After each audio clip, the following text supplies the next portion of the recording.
Morning, everybody. Good to go? Yep. All right. Thank you so much for being here. First of all, let me say this first and foremost. We're not here today because of what's going on over there. We're here today because you all are here. And so we are proud. We are glad that you're all here this morning. We're here primarily because of the threat that Donald Trump poses to the United States of America and to our democracy. We are, of course, grateful to have two brave officers, Michael Fanone and Harry Dunn, who defended our democracy and our Capitol against the violent mob that Trump incited on January 6, 2021 here with us. And of course, we are happy to have Robert De Niro, a native New Yorker who can spot BS a mile away and isn't afraid to call it out. So the contrast here pretty much writes itself. As we speak, Donald Trump's somewhere fighting for himself, maybe taking a power nap. And we've seen him for weeks and for months now. We've seen the ramblings of an unhinged, power-hungry, self-centered man, both here at Mar-a-Lago, on Truth Social, wherever he may be. But the thing is, this isn't new for Donald Trump. It's how he spent his 4 years in the White House. It's how he spent every moment since he lost the 2020 election. And in 1 month, Americans are going to have an opportunity to witness in prime time the clear contrast between Donald Trump, who's a chaos agent, waging a self-obsessed campaign of revenge and retribution, go up against Joe Biden, who's a leader who fights for Americans every single day. As the president said when he challenged Trump to debate, the president has a list of things he'd like to talk to Trump about if Trump does in fact show up in Atlanta on June 27th. He wants to talk about why Donald Trump's the architect of the repeal of Roe v. Wade, why he wants to go even further in his second term, why he thinks the extreme state-level abortion bans are playing out brilliantly across the country. He wants to talk about Trump's embrace of political violence and the core threat he poses to our democracy.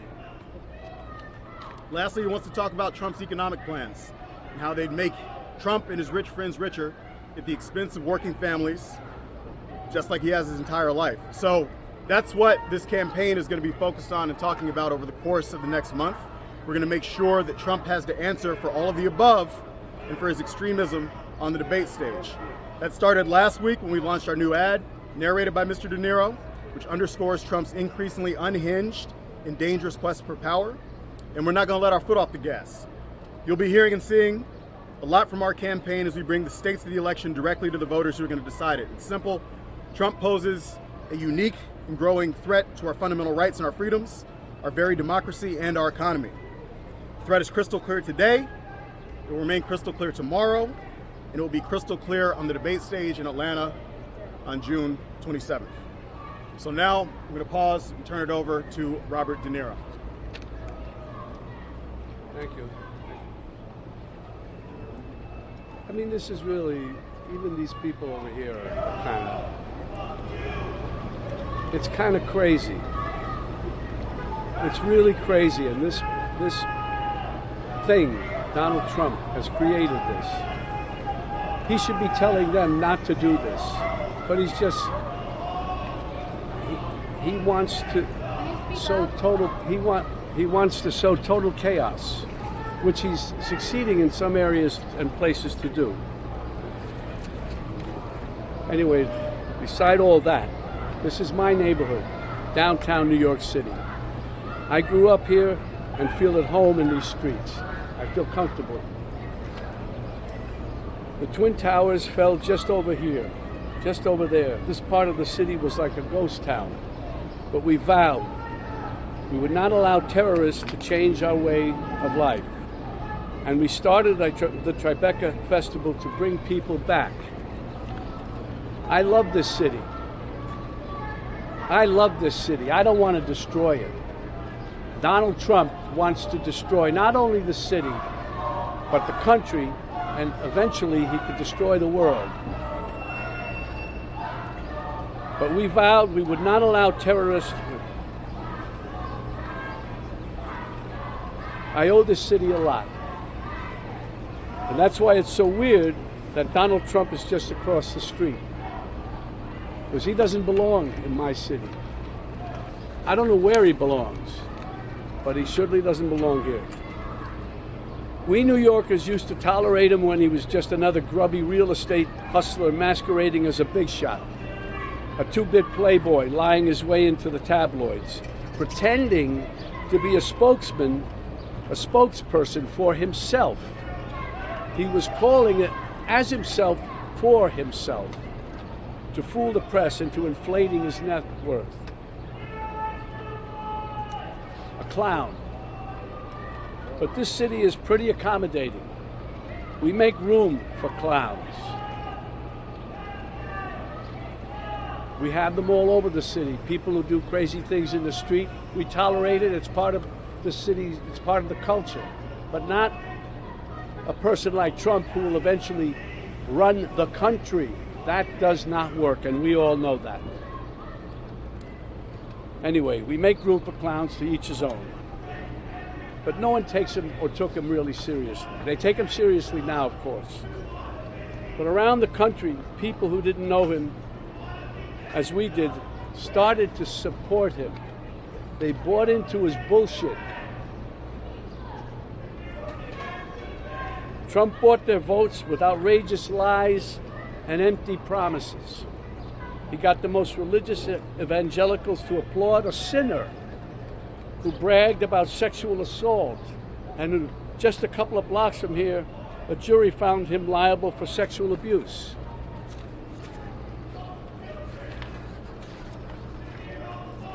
Somehow he even got self-styled patriots to support a man who called for terminating the Constitution, and on January 6th rallied an angry mob to threaten democracy, leaving death and destruction in its wake. That's why I needed to be involved and wanted to be involved in the new Biden-Harris ad, because it shows the violence of Trump and reminds us that he'll use violence against anyone who stands in the way of his megalomania and greed. But it's a coward's violence. You think Trump ever threw a punch himself or took one? This guy who ran and hid in the White House bunker when there were protesters outside? No way. He doesn't get blood on his hands. No, he doesn't. He directs the mob to do his dirty work for him by making a suggestion, an inference. And his gang grovels and follows his obvious order. It's no surprise that the murder rate and other violent crimes peaked under Trump and are falling under Biden. And now he's promising to use our own military to attack U.S. citizens. That's the tyrant. That's the tyrant he's telling us he'll be. And believe me, he means it. When Trump ran in 2016, it was like a joke. This buffoon running for president. No, never could happen. We'd forgotten the lessons of history that showed us other clowns who weren't taken seriously until they became vicious dictators. With Trump, we have a second chance. And no one is laughing now. This is the time to stop him by voting him out once and for all. We don't want to wake up after the election saying, what, again? My God, what the hell have we done? We can't have that happen again. Yesterday was Memorial Day. It's a good time to reflect on how Americans fought and died so that we may enjoy the freedoms guaranteed to us by a democratic government. A government that, as President Lincoln said, of the people, by the people, for the people, shall not perish from the earth. Under Trump, this kind of government will perish from the earth. I don't mean to scare you. No, wait, maybe I do mean to scare you. If Trump returns to the White House, you can kiss these freedoms goodbye that we all take for granted. And elections, forget about it. That's over. That's done. If he gets in, I can tell you right now, he will never leave. He will never leave. You know that. He will never leave. What does that mean? Is that the country we want to live in? Do we want him running this country and saying, I'm not leaving, I'm dictator for life? I hope this new ad campaign reaches outside the bubble to remind supporters of what a danger he is to our lives. This is not a threat. This is a reality. And that's why I've joined the Biden-Harris campaign, because the only way to preserve our freedoms and hold on to our humanity is to vote for Joe Biden for president. Really. We don't have a choice. On January 6th, while Republican lawmakers despicably tried to keep the loser Trump, in the White House, and Trump-inspired insurrectionists stormed the Capitol, brave men and women from law enforcement put their lives on the line to defend this country. Our democracy. They are the true heroes. These guys are the true heroes. They stood and put their lives on the line for these lowlives, for Trump. They lied under oath. They lied under oath. Right. Who lied under oath? What are you telling me? Those two traitors behind you. Excuse me? Those two traitors behind you. They lied under oath? That's right. What are you saying? They're traitors. They're traitors. I don't know. I don't even know how to deal with you, my friend. I don't even know how to deal with you. They stood there. They didn't have to. And there were other ones in there who probably were in with them a little bit too, and they found a way to get around. Not these guys. They stood there and fought for us, for you. For you. Well, they weren't fighting for me. No, they fought for you, buddy. You're able to stand right here now. They are the true heroes. I'm honored to be with these two heroes today, from former Capitol Police Officer Harry Dunn and former Metropolitan Police Officer Michael Fanone.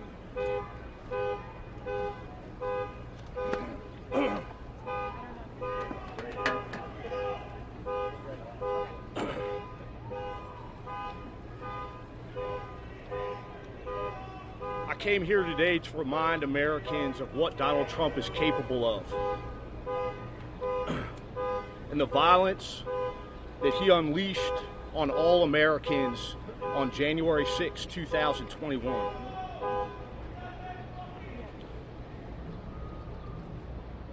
For 2 decades, I was a DC police officer serving the citizens of the District of Columbia, primarily working in narcotics. On January 6, 2021, I heard distress calls coming from fellow police officers on the Capitol as thousands of Trump supporters rushed them and brutally assaulted members of law enforcement. That day, I, like many other, hundreds of other DC police officers, put on a uniform and responded to the Capitol to assist our brothers and sisters in law enforcement, defending the Capitol from a violent, armed mob of Trump's supporters. These supporters were fueled by Trump's lies and the lies of his surrogates, lies that the 2020 election was stolen.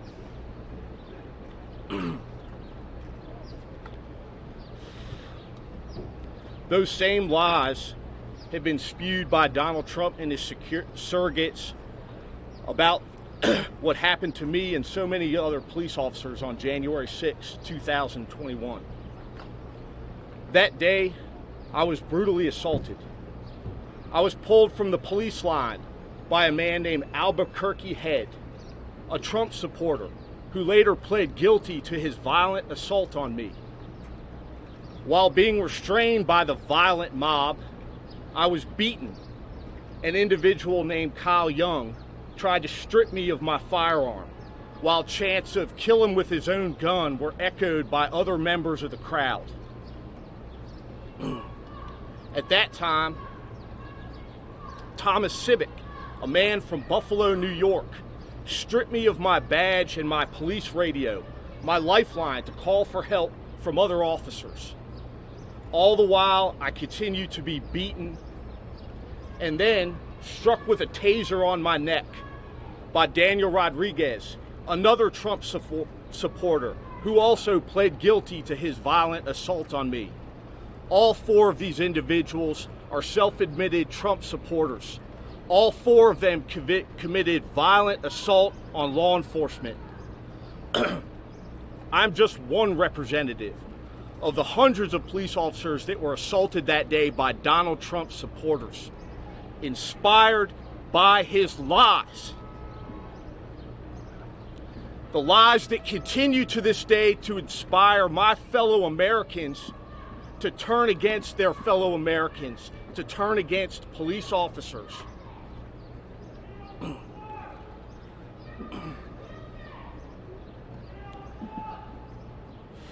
At the end of the day, this election is about Donald Trump and his vision for the office of the President of the United States. Not as a public servant who answers to the people who elected him, but as an authoritarian who answers to and serves only himself. Thank you. Ashley Babbitt was murdered, an unarmed veteran. Good morning. If January 6th didn't happen, we wouldn't be here right now. I'd still be at work, working at the United States Capitol. I appreciate the words by Mr. Niro, Officer Fanone, but anytime I get an opportunity to acknowledge, address, and thank the men and women of the Capitol Police and the Metropolitan Police Department who served that day to protect our democracy, to protect each other, to make sure everybody got to go home that night. That's what we fought for that day. The fight for a lot of us didn't end on January 6th, that evening when we went home. The fight still continues now. What happened that day was an attempt to overthrow an election. Donald Trump is the greatest threat to our democracy and the safety of communities across the country today. He has encouraged and continued to encourage political violence. We've been called traitors just today. We were all called traitors on January 6th for doing our job. And yes, we protected Republicans. We protected Democrats alike. It's not about the story that we don't agree with. Political violence is never acceptable. But you have a presidential candidate, that champions it, that encourages it, that supports it. We cannot have that. Officer Sicknick, he died the day after January 6th. They said it was because of a stroke, but the events of January 6th caused it. His father said it best. Charles Sicknick, Trump is the reason why my son is dead. Trump does whatever will get him votes and helps Donald Trump. He is about himself. He calls the criminals who attacked our Capitol patriots. He calls the men and women who died serving and protecting this country suckers and losers.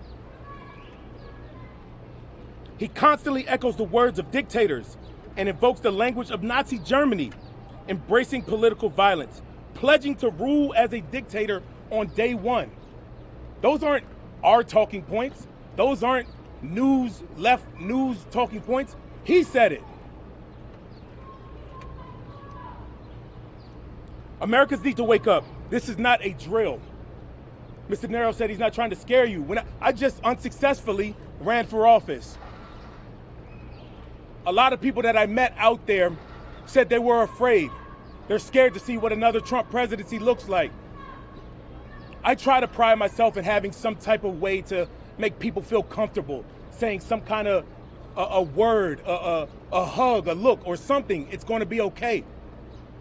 I couldn't say that to those individuals. I couldn't say it's going to be okay. Everything's going to be all right.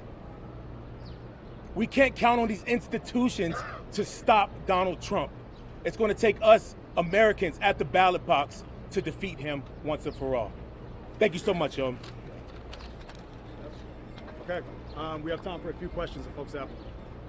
Why did the Biden campaign decide to come here today? Because you all are here. We've been incessantly covering this day in and day out, and we want to remind the American people ahead of the next debate, of the first debate on June 27th, of the unique persistent and growing threat that Donald Trump poses to the American people and to our democracy. So since you all are here, we're here communicating that message, as we will do day in, day out until the debate in Atlanta. Can the two officers, please spell your name? Harry, Harry, Dunn, Dunn. Okay, and you said? Michael, Michael, Fanone, Fanone.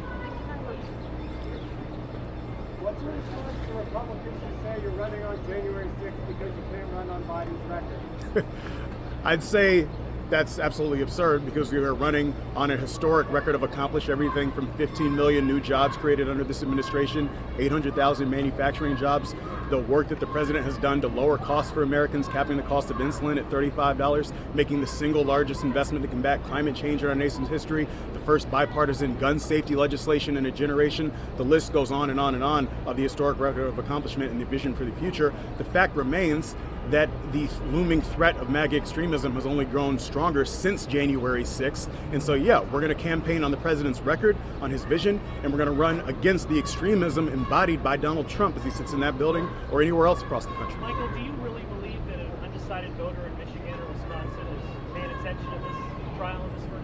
Well, they're certainly going to pay attention to the stakes of this election as we continue to communicate it day in and day out. That's what we're doing here today. That's what we're going to do every single day through the debate in Atlanta. That's what we'll do ahead of the debate in September 10th. And that's what we'll do from now until Election Day, making sure that voters in states across the country understand the clear choice that they have between a fighter in Joe Biden, who wakes up every single day fighting for them, for their families and their communities, and Donald Trump, who's fighting for himself, whether he's here in New York, down in Mar-a-Lago, on Truth Social. When he does venture out onto the campaign stump, he's fighting for one person, that's Donald Trump. So we're going to make sure that the American people understand that choice. We expect President Biden at some point to address the trial. Organized by the Biden campaign. I just want to know why you decided to do this conference here outside the courtroom. Why are you having a political conference outside of a criminal trial of the president? Again, you all are already here. It's easy to talk about the choice in this election when the entire news media is camped out here day in and day out. So we're talking about the choice that voters are going to have in this election and the threat embodied by the man who is in that building right now. But it is a threat no matter where he is, a threat to our fundamental freedoms, a threat to our democracy, a threat to our very way of life. And so this campaign is going to communicate that here in New York. We're going to communicate it across all the battleground states day in and day out until voters are able to cast their ballots. Would you consider Trump a threat to all these wars Biden has gotten us into? Any media questions? Is this a weaponization of the Justice Department, sir? Any media questions? You want to answer the real questions, only the fake news? Down here the rest of the week. Stay tuned. Is there a defense that the president could mount for those voters, especially progressive young voters, given what's going on in Gaza? He set a red line for Rafah. Israelis went in and had another massacre. Yeah, I'd say one thing. I'd say that the president and his campaign are making clear that the president approaches complex conflicts like this not as a politician, but as the commander-in-chief, making sure that his North Star is American security, global security, making sure that, yes, Israel has a right to defend itself, but that we are not that any civilian casualty is one too many. He's been very clear about that, and he makes decisions like this with national security in mind. I do think that stands in stark contrast of the person who sits in that building, who makes every single decision based upon what's in the best interest of one individual, and that's himself. And so we're going to communicate that choice day in and day out until the election. We're also going to communicate the entirety of what voters are going to be taking to the ballot box. You mentioned young voters, making sure that they understand that, again, they have a president who's been fighting to address the existential threat that is climate change, making the single largest investment in climate change in our nation's history, making sure that they understand that they have a president, Joe Biden, who's been fighting relentlessly to make sure that we can live in communities free from gun violence, passing the first bipartisan gun safety legislation in a generation. We're going to make sure that they bring all of this information to the ballot box and they understand the clear choice between Joe Biden, who thinks about them, their safety, their interests, day in and day out, versus Donald Trump, who's thinking about himself no matter what the issue is. All right, y'all. Thank you so much.